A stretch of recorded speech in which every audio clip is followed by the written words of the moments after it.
Friends, the world has been entangled in the mystery of a city for 500 years, a city which everyone called the City of Gold, El Dorado.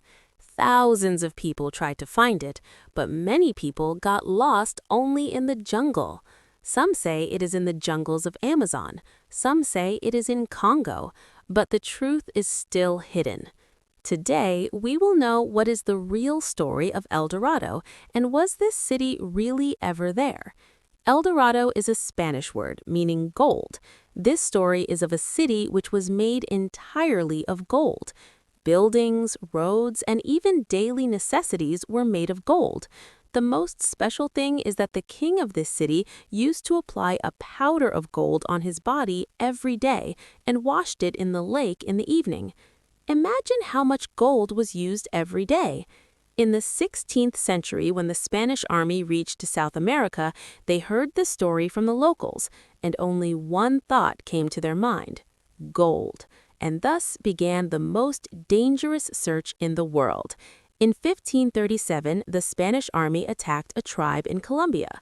While interrogating the prisoners, an old man told a strange story. According to him, whenever a new king was elected, he would be drowned in the lake covered with gold, and the gold would sink into the water. The Spanish army was very impressed by this thought. If so much gold goes into the water every time, imagine how much gold will be accumulated in the bottom of the lake. And thus began this search for El Dorado. In 1537, Gonzalo Quesada, a Spanish commander, set out to the jungle with 900 soldiers. For months, he wandered in the jungle, facing poisonous rivers, dangerous animals, and enemy tribes. 700 people were killed. Only 200 of them survived. But did they find El Dorado? No. Only a few small pieces of gold. But Quesada claimed that he had discovered Lake Guatavita and the gold was in the water there. In 1541, the Spanish general Gonzalo Perot began the biggest campaign with 4,000 people, 4,000 horses, and 2,000 dogs. He entered the Amazon jungle. After hours, the jungle became so dense that the roads disappeared. The food was over, the horses and dogs died. Then, insects and herbs to eat. 3 months later, people went so crazy that they ate their shoes, belts, and even dead companions. Finally, only 80 of the 4,000 people returned, but the gold was nowhere to be found. In 1594, the famous English adventurer Sir Walter Raleigh heard the story and was convinced that El Dorado was there. Raleigh took 5 ships and hundreds of soldiers and set out for Guyana. After wandering in the jungle for several months, he only found small pieces of gold and old temples. He went back to England and wrote a book and claimed that he had seen gold.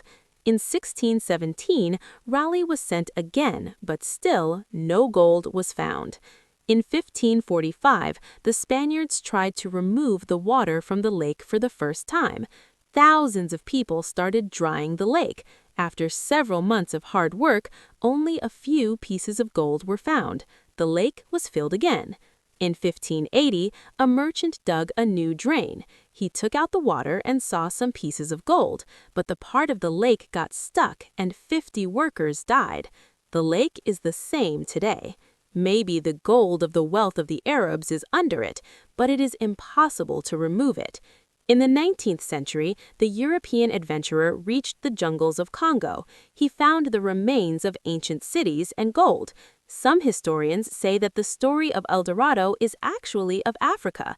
In Western Africa, there were empires such as Monomotapa and Great Zimbabwe. These stories were transmitted through slaves to America, and the Spanish soldiers heard them. Then the story of the imaginary city of gold was made.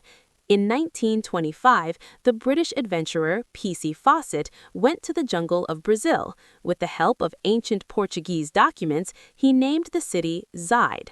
P.C. Fawcett, his son, and friend never returned from here. In 1950s, a Brazilian tribe claimed that they had killed him. In 1970s, it was said that wild animals had killed him. In 2018, scientists scanned the Amazon with radar technology. Thousands of ancient cities, buildings, roads, and pyramids, but very little gold. In 2022, ancient buildings were also found in Congo, but no city of gold. It should be noted that the religious tradition of El Dorado was really present. In the Muscovite tribes of Colombia, the new chief was bathed in gold, but the Spaniards changed this custom into their imaginary story. Thousands of people died, tribes were destroyed, the jungle was red with blood.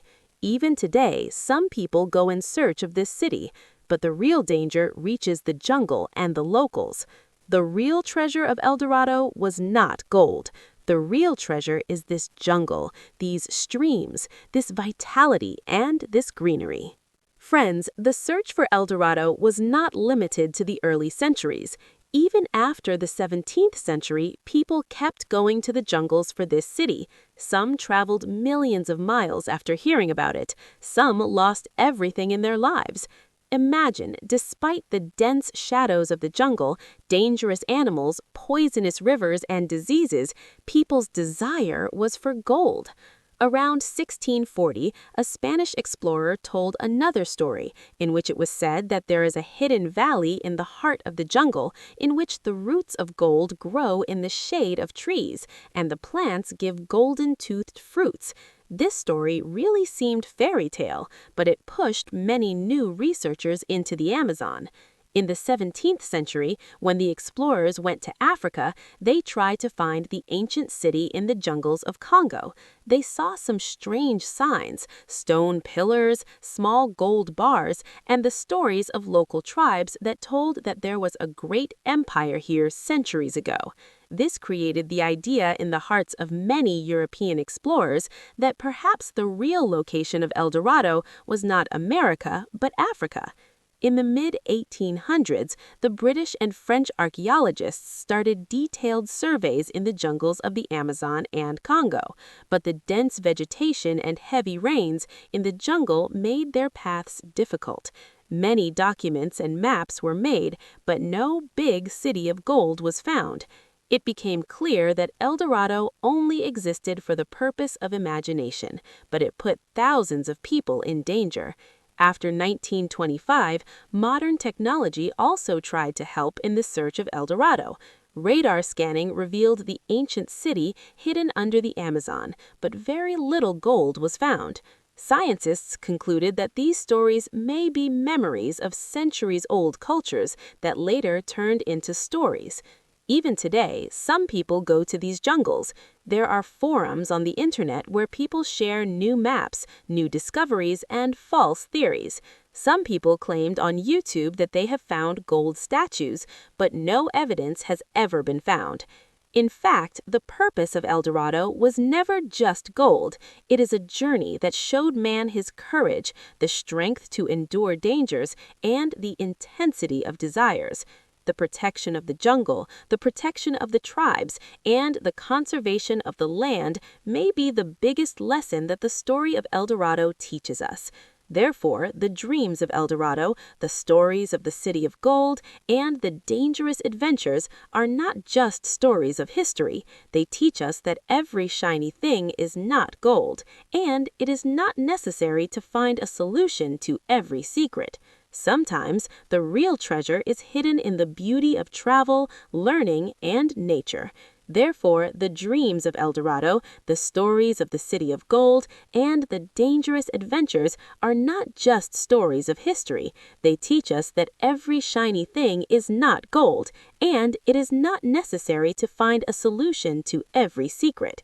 And this is the lesson that the story of El Dorado gives us today.